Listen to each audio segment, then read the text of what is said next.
Hello everyone, welcome back to our channel. आपका अपने ही चैनल में स्वागत है। I hope you all are doing well. उम्मीद करता हूँ कि आप फिट, फाइन एंड हेल्दी होंगे।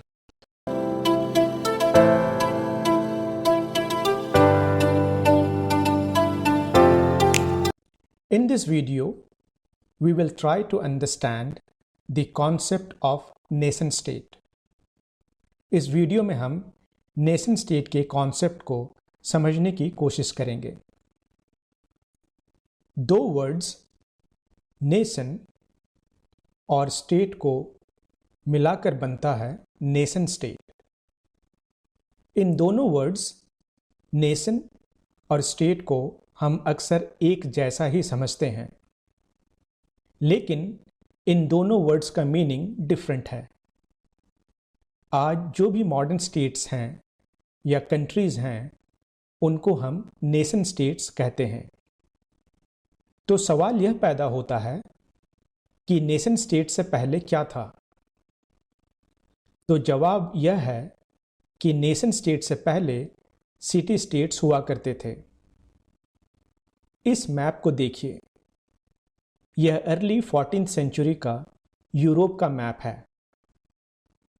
यहां आप छोटे छोटे कंट्रीज देख रहे हैं। इनको सिटी स्टेट्स कहा जाता था। अब इस मैप को देखिए, यह यूरोप का रिसेंट मैप है। इन कंट्रीज को नेशन स्टेट कहा जाता है। आइए अब सिटी स्टेट के कैरेक्टरिस्टिक्स के बारे में जानते हैं। नंबर 1, द मोनार्क और the king used to stay in a city but used to rule many far away cities. राजा एक सिटी में रहता था, मगर उसका रूल बहुत दूर दूर के सिटीज तक भी चलता था, और यह जरूरी नहीं था कि सिटीज एक दूसरे के साथ जुड़े हुए हों।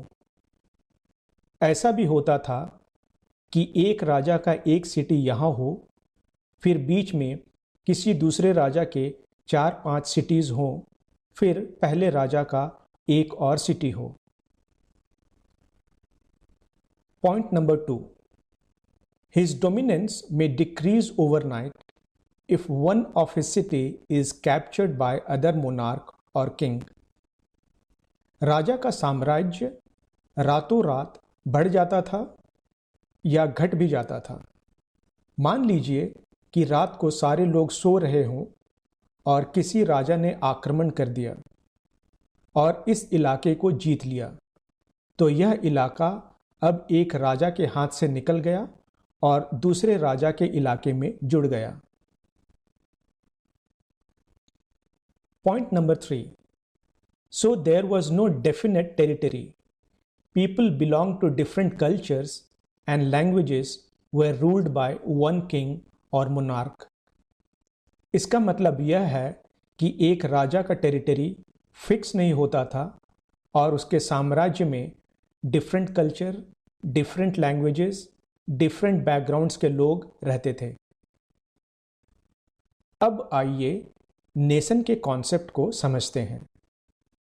जब हम नेशन की बात करते हैं तो उसमें इमोशन जुड़ा होता है। इसको इस तरह से भी याद रख सकते हैं, नेशन, इमोशन, दोनों राइमिंग वर्ड्स हैं। Nation, emotion. इमोशन का मतलब होता है strong feeling. When people are emotionally attached to other people in a specific territory, they form a nation. So a nation comes to existence when large group of people are united by common elements. And these elements may be their common background, common history, common culture, common language, or something else. And they are living in a common area, territory, or country. इसका मतलब यह है कि किसी भी country में जब लोग एक दूसरे के साथ जुड़ाव महसूस करते हैं, चाहे वह common background, common history, common culture, common language या किसी और वजह से हो तो वो एक नेशन का गठन करते हैं।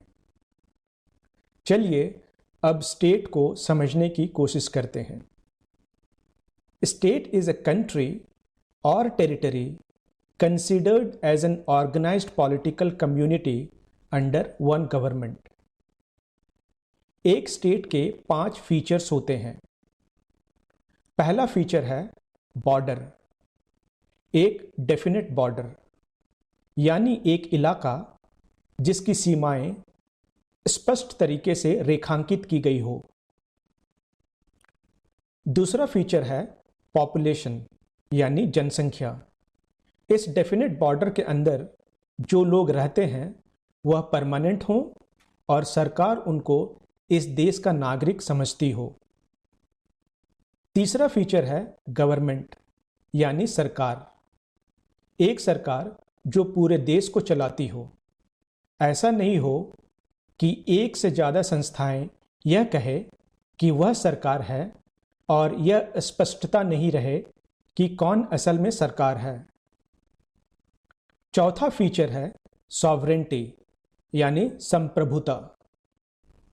Sovereignty means free from interference from outside in someone's domestic affairs.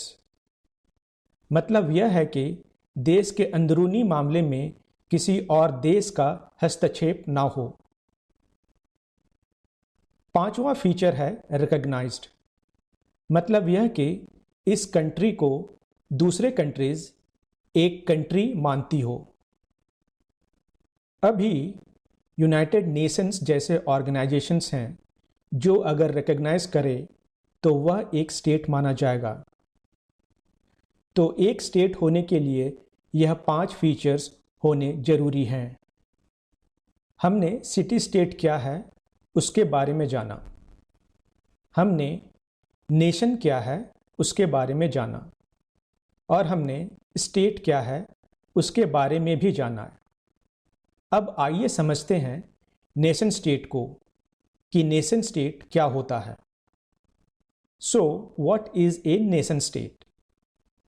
A nation state is a system of organization in which people with common identity live inside a country with firm borders and a single government। जब हम nation की बात करते हैं तो collective belongingness की बात करते हैं, यानी सारे लोग एक दूसरे के साथ और स्टेट के साथ एक जुड़ाव महसूस करते हैं और हम कंट्री के किसी सिंबल या आइकन के साथ अपने आप को एसोसिएट करते हैं। मिसाल के तौर पे नेशनल फ्लैग, नेशनल एंथम इत्यादि, और एक सेंस ऑफ प्राइड महसूस करते हैं।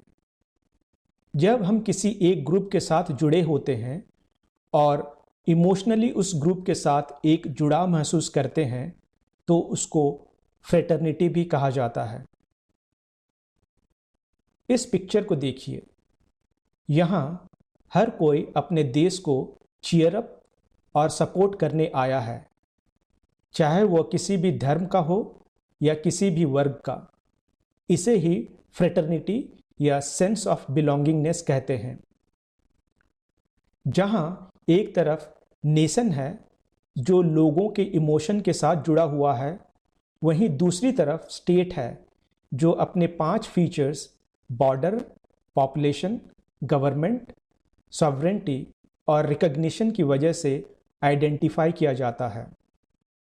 और इन दोनों के संगम यानी नेशन और स्टेट की संगम से वजूद में आता है नेशन स्टेट। तो फ्रेंड्स, हमने देखा कि नेशन स्टेट किसे कहते हैं और इसके फीचर्स कौन कौन से होते हैं। जाते जाते चलिए जानते हैं कि नेशन स्टेट और सिटी स्टेट के बीच कौन सा सबसे बड़ा डिफरेंस है। नेशन स्टेट का एक फिक्स्ड या परमानेंट बाउंड्री होता है, लेकिन सिटी स्टेट में बाउंड्री फिक्स्ड नहीं होता था। अगर आपको ये वीडियो अच्छा लगा है तो इसे लाइक करें और इस चैनल को सब्सक्राइब करें। मिलते हैं नेक्स्ट वीडियो में, तब तक के लिए take care and keep learning. Bye bye.